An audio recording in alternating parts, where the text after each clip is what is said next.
probability times impact equals risk. And that's an interesting nugget. And so we go back to, where should we apply quantum? Where there's the greatest risk, right?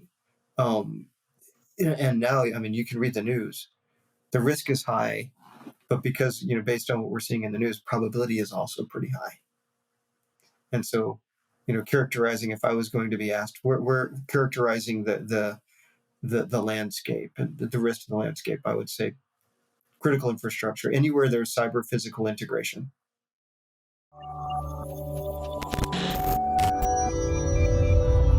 Hello, and welcome back to the Cybrary podcast. I'm your host, Will Carlson, Senior Director of Content here at Cybrary, and I have the privilege yet again to be joined by Ron Lewis with Patero for the fourth installment of our podcast series talking about quantum. Ron, welcome back. Thanks so much for joining us. Well, thanks. Always a pleasure. Absolutely.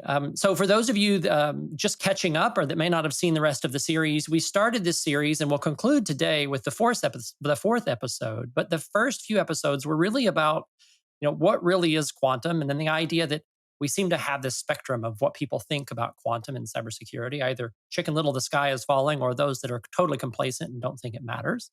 Second episode where we enumerated a number of the acronyms as if cybersecurity, Ron didn't have enough acronyms already. Enter quantum with some more Qs, all the Q acronyms. So we'll prepare you to understand some of those things a little bit better. And then, we spent our last episode talking really about how quantum can be seen as an enabling technology for C-level leadership and security leadership, kind of across the spectrum of folks to really begin saying yes more instead of just having to say no, and all the problems that are created when as a security leader, you find yourself saying no too much. And, excited to kind of spend a little time here on our fourth episode, really talking about diving in more.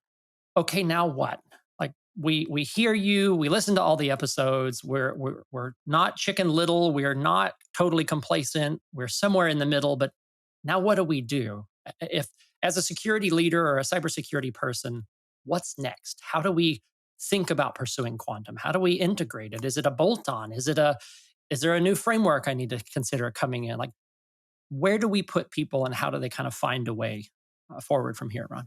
Yeah, that's a pretty awesome question. Well, so here to now, you're right. We've talked about everything almost from a academic perspective, right? Kind of talking, but I'd really like to, so how do we enable businesses to make progress on their quantum journey? And when should they start? And how do we start? And so I'd like to start there, right? So the first thing that I would say is business should start planning their quantum journey now and start that journey as quickly as they can. So it's not like you're planning a journey for you're going on vacation in 2025. If quantum deployment was a vacation, and I wish it were, but and it can be fun, right? I mean, you've proven that, so quantum can be fun. And a key, something very important is that quantum journey starting now will be easier for some than for others, right? And part of what marks making the quantum journey easier is, the first rule of security is know yourself, right? And that comes right out of Art of War. I always say, hey, if you don't have a copy of Art of War on your desk, you can't call yourself a security expert. And I'm going to avoid reaching over and grabbing mine and showing it, but it's here. And so knowing yourself, and so organizations that have a really good handle, organizations that have been started down the zero trust journey, also will find it a little bit easier to become quantum resilient. And so those are the organizations that. The other thing is that this journey is a continuous journey, and it's markedly different than what we typically see in a security program, security endeavor. And I draw parallels to zero trust a lot, right? Because with zero trust, you have to know who's communicating with whom and what's allowed. And you have to understand each of your players. And in the quantum journey, it's very similar. And so oftentimes you can take the lessons learned from a zero trust journey and dovetail them into a quantum journey.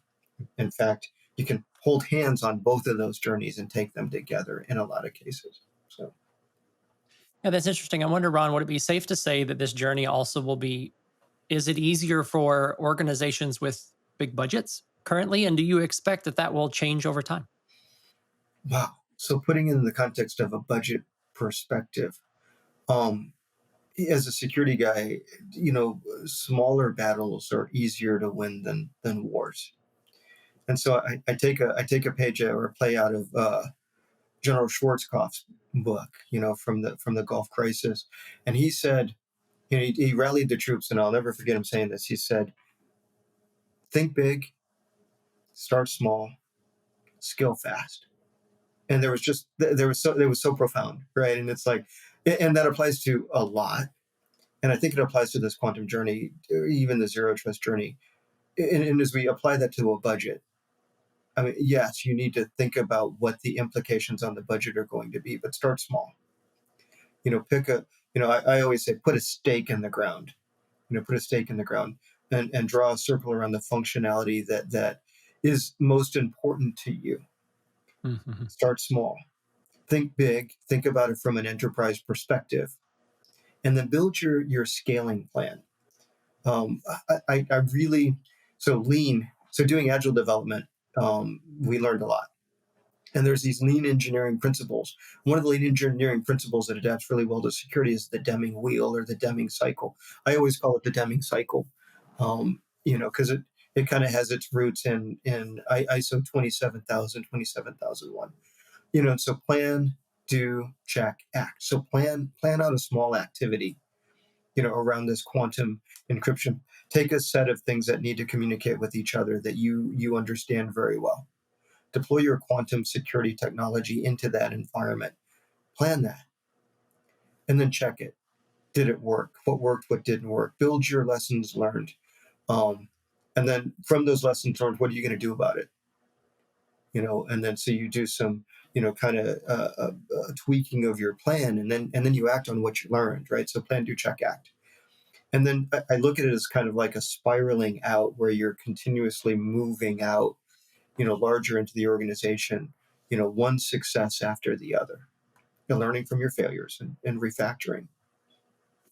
Yeah, no, one thing that's always that struck me in every one of our conversations to date, Ron, is that, at the end of it, we seem to come back to some really critical core cybersecurity fundamentals. And you mentioned it, right? Know yourself. I think that among others, like knowing yourself means knowing your data, knowing what you need to protect, knowing what's worth mitigating and to what extent. And it's just so interesting that to me that in the context of a topic as some would say esoteric or hard to understand is quantum, we end up coming back to those really, really core fundamentals. And I think you mentioning 27,000, 27,001 got me thinking about this, and that it, I take away from all of our conversations that this very much in your position and the position of others in this space, that quantum is a solution to both the threats that we face today, and then maybe the more interesting existential threat of quantum itself that needs to fit into the organization and not be just something you bolt on or something that comes with all these additional standards and frameworks. Or you should consider that as a component, like any other component in your security program. Yeah, absolutely. So I think of Vince Lombardi, right? So Vince Lombardi is, again, like Schwarzkopf, rallying the troops, and after a particularly horrible first half of a football game, and they're in the locker room, and he reaches over and he grabs a football and he says, and the team is waiting for these pearls of wisdom, and he goes, "Gentlemen, this is a football." And he goes back to, "You're messing up on the basics." And in security, I always go back to, what are the basics? And the basics are, everything is derived out of authentication, authorization, and auditing. And your approach to quantum doesn't change that. I mean, you still have to, you know, figure out who the user is. You still have to figure out what their privileges are, and you still have to provide non-repudiation, quantum or not. And what we're talking about is harnessing a force of nature that fundamentally changes the way that we approach technology. But gentlemen, this is a football. You know, you go back to authentication, authorization, auditing, and how do we apply quantum to those constructs? It's interesting too, speaking of some of those fundamentals, it makes me think of, another one of those core fundamentals is, know thyself and know thy adversary too. I think, before the episode, we were talking a little bit about this, and I'd love to dig in a bit more on your opinions about how the threat landscape and how adversaries have changed. And I guess expressly how their motives have changed and how that, necessitates us as cybersecurity professionals changing how we approach the problem as well. Yeah, So, and so yeah, where so did they start? What were their motives then? And kind of how have they progressed and why does that matter? oh man, so fantastic. Yeah, great discussion. Um, I go back to the real question that I get asked a lot is why now? Why is it important to start now? And I always go back to, well, the landscape is changing. I mean, in the 80s, it was hacking for notoriety, hacking for attention, hacking for bragging rights. And before the episode, I mentioned Kevin Mitnick, right? And because Kevin was a prolific hacker and very good at what he did, but it was, hackers back then, it was all about getting attention and bragging rights. Well, that shifted as the government started taking action against hackers, and it was no longer for fun; that was for profit. And so, there has to be a reward equal to the risk, and bragging rights are no longer, the best reward. And so we saw a fundamental shift in 2000 and on, that it was now hacking for profit. Well, something happened at the height of COVID, and it's another fundamental shift. And now it's no longer hacking for profit; it's weaponization. And so enemy nation states are taking actions to weaponize open source components, like we saw with PyTorch, right? A nightly build of PyTorch that was used to exfiltrate data because it's a tool used by data scientists. And we're seeing weaponization of networks. We're seeing a massive increase in distributed denial of service. We're seeing a massive increase in ransomware, and it's no longer targeting data. It's because back then data is money, right? Data is power. Now it's weaponizing against the cyber physical integrations. So why now? Because lives are at stake. It's more than just money, and it's more than just data. And which brings us to the liability question, right? And so, I've often heard companies go, well, we want to take a slow and methodical approach to handling our vulnerabilities, and tightening down our security architecture, looking at our risk posture. And we can afford to do that because we have cyber insurance. I mean, what the worst thing that can happen is we file a claim. Well, suddenly insurance companies are very cognizant of the liability aspects of when something goes wrong in cyber. And they're becoming more and more reluctant. So it goes back to, and I think we joked around about this. I have quite a few auto accidents. My wife has none. And so when we go get insurance on a new car, it's like, Ron's not allowed to drive this car. No. because it's a question of how insurable am I as a driver based on previous incidents. And now we see cyber insurance companies going back to the basics, right? They go back to cyber hygiene. How insurable is this company? What is the risk? What is the liability that we're signing up for? And they're becoming more and more reluctant and a little bit more critical about who they're willing to insure. Yeah, I mean, as the actuarials are running the numbers and insurance companies are continuing to pay out more and more and more, and you're certain that they're doing the analysis of that. And when you see that I'm an insurance company, I'm having to pay out more and more and more, the numbers are not stacking up right. Oh, and by the way, how many of the organizations that we paid out for are not following basic best practices Yeah. or any practices at all in many cases? They're just, to your point, and not to cast too wide a net, but there are certainly many that just rely on having insurance. And for a while, that was good enough. But I think, in talking with professionals in the space, rates have continued to climb and climb and climb and climb. Now, in lots of cases, they're just prohibitively expensive, leaving cybersecurity leaders to go, well, now what do we do? And or having to prove that they are compliant with some basic standard that the insurance company knows is indicative of the health of their cybersecurity program to get a rate that's even palatable. It's a really tough situation to be in, I think, for everybody. But Interesting to your point about notoriety. I think, I'm definitely old enough to remember when hacking was a way to get a quick ticket into a government agency, and a smooth ride. And I think you're right. Around the late 1990s, a number of pieces of legislation, both here in the United States and abroad, were passed to make that much more severely punishable. Some of our communications legislation was around from the 50s and 60s and still not updated until then. Um, so then it makes it a lot less appealing and intra-organized crime. And now I agree very much to your point with, all of the critical infrastructure sectors being attacked and targeted, and we don't even know how. Not to be Chicken Little in a different direction, but it's sometimes very hard to know how infiltrated they even are today. And your water system, your electric grid, your financial bank, your banking system, your bring any of those down, and it's a really quick way to cripple an economy and a people. And so I think it very much has turned to a wartime activity in a very big way, probably more than we all realize. Yeah, I think that we used to use an expression, honor among thieves, right? And there used to be a generally accepted, hey, the following things are off limits. Hospitals. We don't attack hospitals. We don't attack anything where children could be involved. We don't attack anything, that where it could be critical infrastructure related, where there's life and limb at stake. And those kind of used to be the rules of the underground. If I'm you know if I understand the theory there. But all of that seems to be gone now. And we saw a hack now. A hacktivism is a thing, which is always funny. It's weird. It sounds great when it rolls off the tongue, but hacktivists are now a thing. And I think was it the Sony movie about North Korea with Hmm. Seth Rogen, where supposedly the North Koreans took out Sony in response. And I think that kind of started leading that weaponization. I Yeah, wouldn't bet money really. on that, but that strikes me as the one of the points in which things started to shift.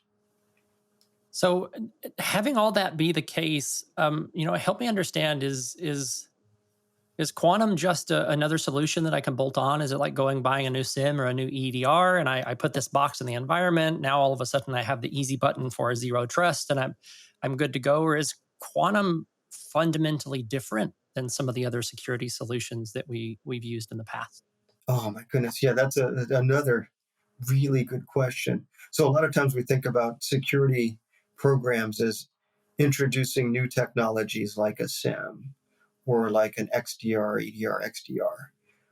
And there's a lot of elements of those that remains the same, right? So again, knowing yourself, understanding where you're going to deploy, but it's a fundamental shift. Quantum physicists will tell you that it's not a technology; it's a force of nature. And in a lot of ways, they're right, right? And so we think about if you go back to the way that technology is advanced and changed, if we go back to the 40s and the 50s, and you think about Grace Hopper, and way back in the 40s, we everything was done on an analog machine, and then the transistor, and the shift from a non-deterministic compute to a deterministic compute, zeros and ones. That was a force of nature, and it fundamentally revolutionized the way that we handle compute, and created an ability to do some amazing things. Um, what we're looking at now is very similar to the introduction of the transistor and the ideas of zeros and ones and deterministic compute. Quantum is very much the same way, in my opinion. It's a force of nature. Now you harness that, much like we harnessed electricity, much like we harness digital circuits, and we apply that to the security paradigm as we're applying that force of nature to other disciplines, and using quantum to do amazing things. Yeah, so we've really we're I think it's probably safe to say that we're turning the corner from, quantum living in the realm of almost exclusively primary research, and we're beginning to see applied research of quantum as a field begin to impact, the world around us, admittedly, but pointedly here, cybersecurity. Is that an accurate characterization, you think? I think so. And I go back to, if you look at, so technology evolves on a curve, and it's not a linear equation. And you look at the earmarks of technology changes that are happening today. And so you think about the things that amaze me.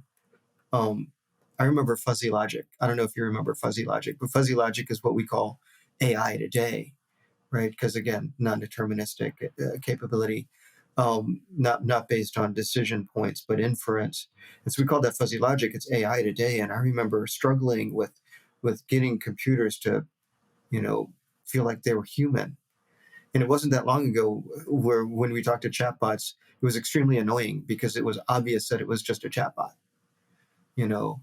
And now we look at technology, and technology is advancing to where, chatbots sound human. Look at Amelia AI, right? So Amelia is one of my favorites because it really does. You can have a conversation with Amelia.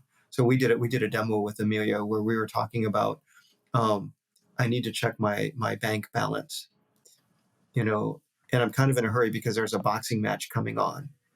And Amelia responds, I really like Floyd Mayweather, you know, and he lost the last two fights, but or what, I'm not into boxing, but and she starts having a conversation with me about boxing, and she goes, now, did you want to check your checking balance or your savings balance?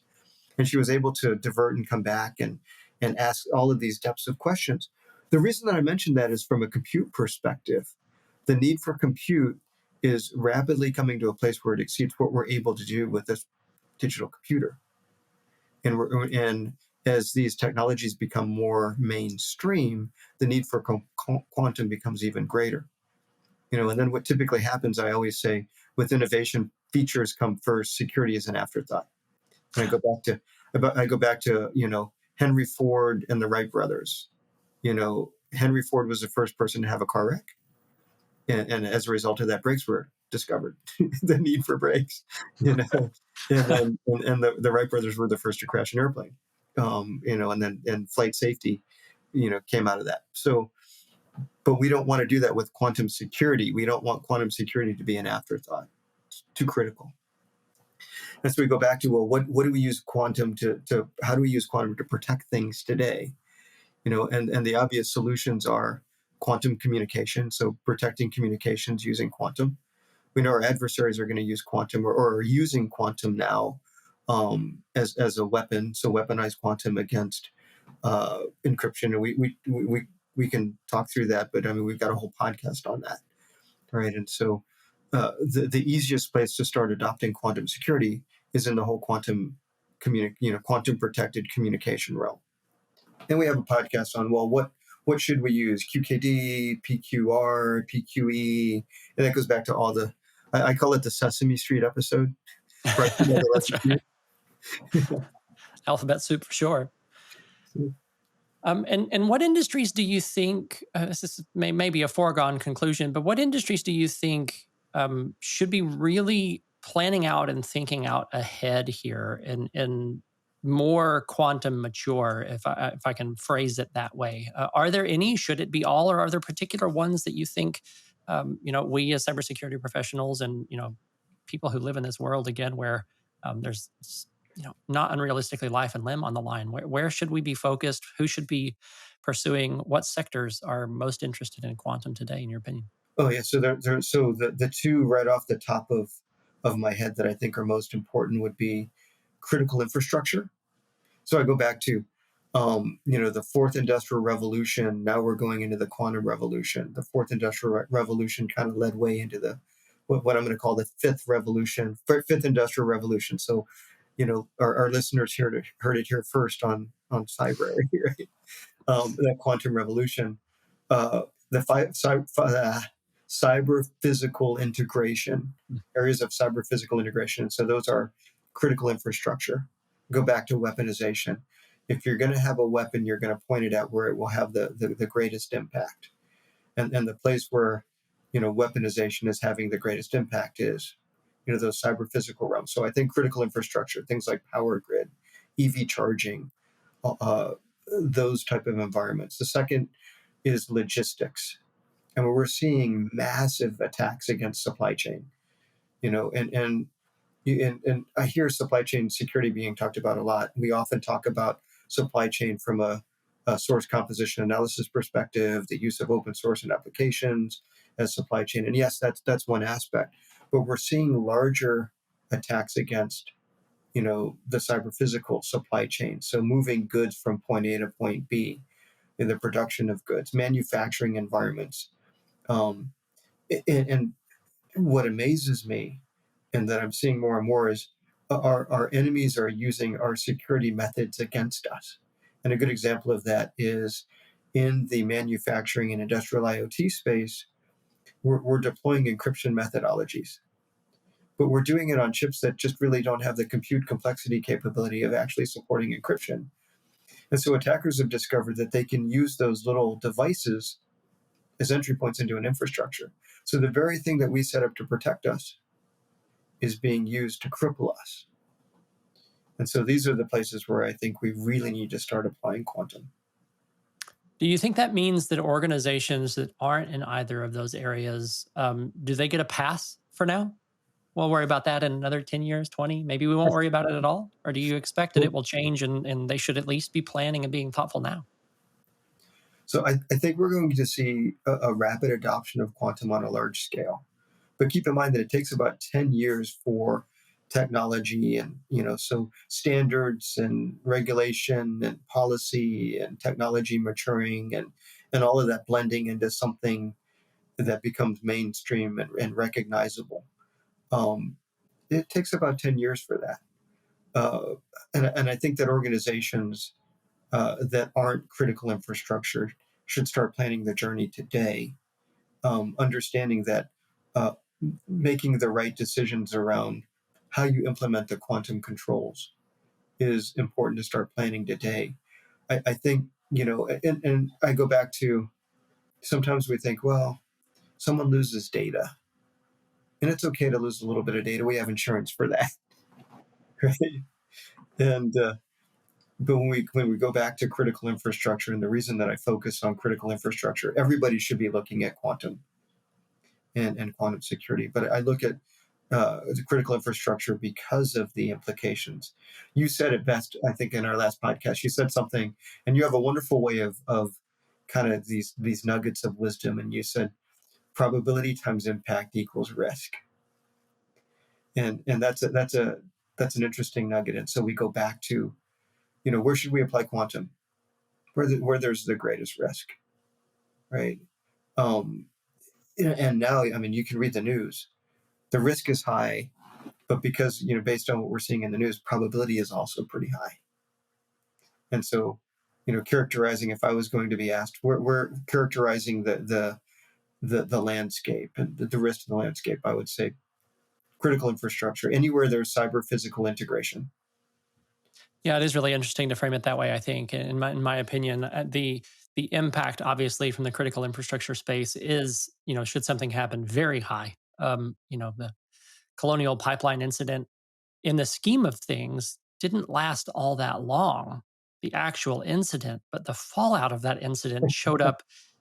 I tell you, it showed up at the pump for quite a while to come after that, and in other places as well. So the risk, the impact of those things is relatively high. And then I think when you start thinking about that very much in the frame of, is this a weaponization or a wartime activity engaged by nation state actors? I think the probability of these things also goes up. As you know, why would I wage a war against somebody like the United States, for example, on their own turf when I can wage it remotely, where proving that we did it is significantly harder, and we can do it from the safety of our own home, Yeah. with the funding of a nation state to go behind it. So I think the probability of these things is also increasing. And again, you work the simple math, and the impact is really high, and the probability is increasing because it's not just somebody off the street looking for a little notoriety, and the risk climbs dramatically relatively fast. Yeah. And it's interesting because we're seeing this evolution on both sides. So, I teach security engineering, cyber engineering courses, and it's interesting to me that over the last 10 years, over the last decade, the starting point of these courses has shifted as students have become, more knowledgeable in the cyber Mhm. engineering, cyber security arena. And so what we're seeing is a constant evolution of both, offensive and defensive tactics. right? And so we see, cyber defenders, and it's very interesting. It's like I go back to take, put a stake in the ground, nail down your methodology, nail down your needs, and then start evolving your security program around those needs. And we see that from a defensive perspective, and then we see all of these. I don't know. Chat GPT seems to be in the news a lot, and I'm waiting for the weaponization of Chat GPT. And I think I go back to, and the weaponization isn't asking Chat GPT to write me some malware, right? I think it's a little bit deeper than that. Absolutely. I wonder, another thread here to pull on is, well, as an organization, I don't want to be too far out ahead on the technology curve. I'll just wait for some standards to come about. I'll Yeah. just sit until that's done. And, in my experience, I've been around the field long enough and that standards are hard. The agencies that produce them are usually governmental, which tends to slow things down. There's a certain amount of scientific rigor pointing to, and happy for you to correct me if you feel I'm wrong or see differently. Like, standards are not necessarily fast. So I would argue that depending on what your risk profile looks like, are you critical infrastructure? We may be at a point with some of these things that waiting for a standard to come out may not be fast enough. Yeah. So completely agree. So I like to go back to the Vince Lombardi statement, gentlemen, this is a football. And it's really important to identify your gaps, right? And so I go back to, well, how do you do that? What's a good framework for that? And I really like the ISO 27000 series, right? Because it's 27001 and 27002 give a very nice framework for understanding security needs, understanding security mission, allowing an organization to prioritize mission needs. You don't have to do this all at once. It's a journey, and it's a perpetual journey, and it's adding fidelity to your security management system Mhm. over time. And so 27001 it breaks it down into 14 control groups.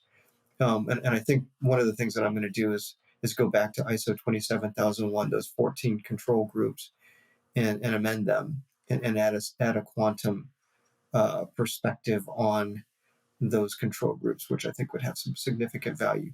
But I mean, that's not something that anybody has to wait on me. I mean, that's every security manager can look at that. And then again, going back to starting small, thinking big, scaling fast, apply it to, pick your big rocks, and then pick a big rock, right? Prioritize your mission needs, pick a mission need, and pick a mission need that your enemies, whoever they might be, whether it's a competitor, or whether it's an enemy nation state because it's critical infrastructure, or gives an adversarial advantage to someone. Pick a mission need, start there. Um, Take a look at ISO 27001. Look at the control groups. What control groups have you applied, as an organization to that mission need? What's missing? And then looking back at the plan, do, check, act. You use the iterative Deming wheel or Deming cycle to, add fidelity, and then spiral out from there. You mean that an organization shouldn't deploy a security solution because Patero or some other security vendor told them they should, Ron? I can't imagine. So it has to make business sense, right? It's like, and I talk to business leaders a lot, and it's like, oh, how do I know how much to spend on security? And it's like I feel like a gangster. It's like, what's it worth to you? you know, That is you a know? really hard question to answer, right? It would be nice if, maybe Ron, if we could figure out how to some equation to solve that problem. We might be doing very different things than this, but I'm just not certain that one exists. I'm sorry. A quantum Even if you had computer.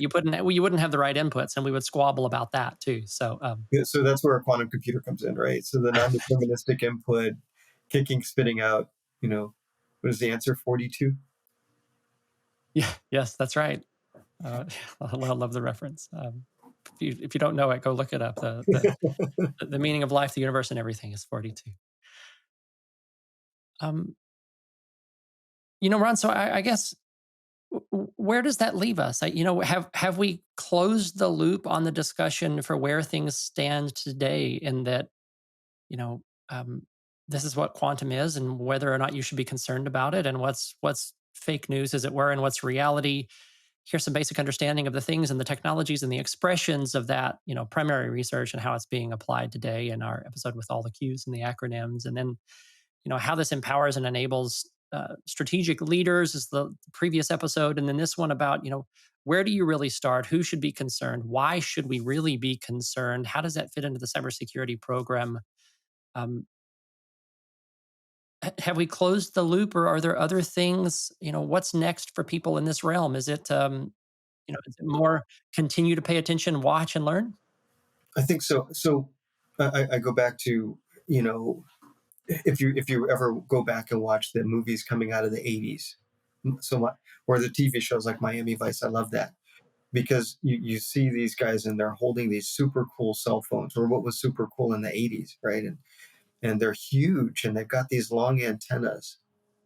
I would have never been able to guess a flip phone, or a phone that, the one thing I never use my phone for, my mobile phone for, is phone calls.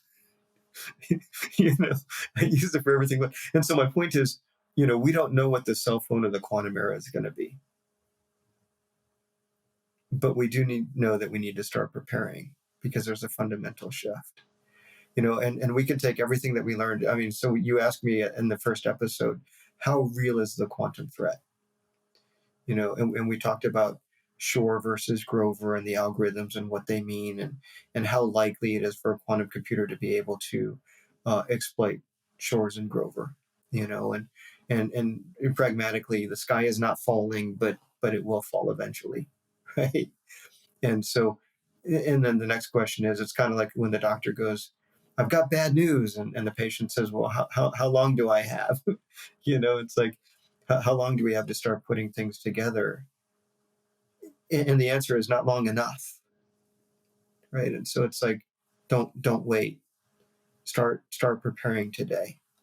And then the we talked about in the second episode, we talked about, and there's just so many quantum technologies, and there's so many quantum security vendors that are coming to the market and saying, you need me, you need my product. And how do you differentiate what's real from what's not? Mhm. And how do you pick, and then once you've differentiated what's real and what's not, how do you pick the best fit for my quantum needs, right? And so we covered that, in the Sesame Street episode, all the cues, and then we talked about, well, what's the value, what's the benefit, of quantum, and it's a fundamental shift from, to from no you can't to yes I can, or yes you can, but now is absolutely you can do that, and here's how, right? And so that's an important. And then we wrap up with, so that all sounds great, I'm in. I know I need to do quantum, but now what? And how do I justify it from a business case perspective? And so that goes back to, picking the right mission need. What's the value to the company? So go back to the statement, what's it worth to you? I mean, and that's your business case. And it's no longer, because of cyber insurance, a matter of money. And when you're quantifying value now, you're quantifying impact, not financial impact, but impact holistically on the organization as a whole. So Yeah. No, absolutely. I think, and for people at this point of the series that are thinking that, maybe you're tired, maybe you're over all the change. We've seen these things before, and we talked about this a little bit in a number of the episodes as well. Like, this is not the first iteration of this similar pattern.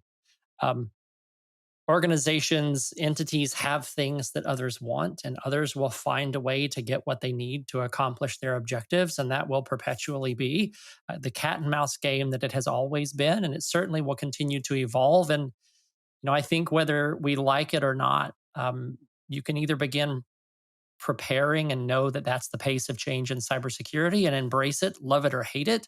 Or I think, not to put too fine a point on it, Ron, unfortunately, you run the risk of becoming a victim of somebody else keeping up with that pace of change when you're not. And I understand and am sympathetic to, people and organizations that think, I can't do this next thing. Like, when is it going to stop? But I believe and have been doing this long enough to know that it's just not going to stop. Yeah. And, It will stop when you don't have anything of value for somebody to come take. and I'll tell you, my concern is I always worry about a false sense of security, right? And I think in the first episode, I told you that I grew up, relatively poor, and my parents saved for 2 years to buy me a bicycle for Christmas. And, I didn't want them to have the burden of buying a bicycle chain. So I bought it myself with my allowance. And I went to the equivalent of a dollar store. What's it worth to you? I lost my bike and the guy didn't even take the chain. Um, and so, but I had a false sense of security. I thought I was secure. And my concern, is about there's so many shifting technologies in its alphabet soup, and it's not just quantum.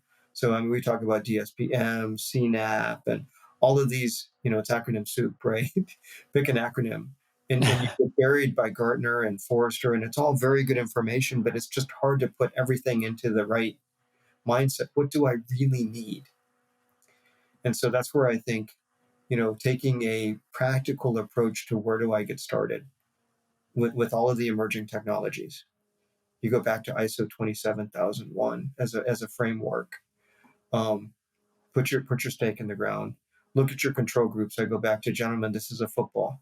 This is an authentication mechanism. This is an authorization mechanism. This is an auditing mechanism. And this is what I need to protect my organization. This is what needs protecting. This is its value from a mission perspective. This is the impact on our customers. Mm-hmm.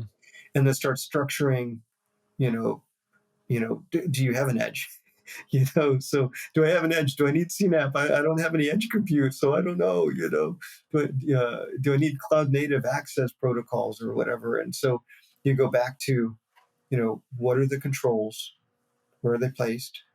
What are the right types of controls?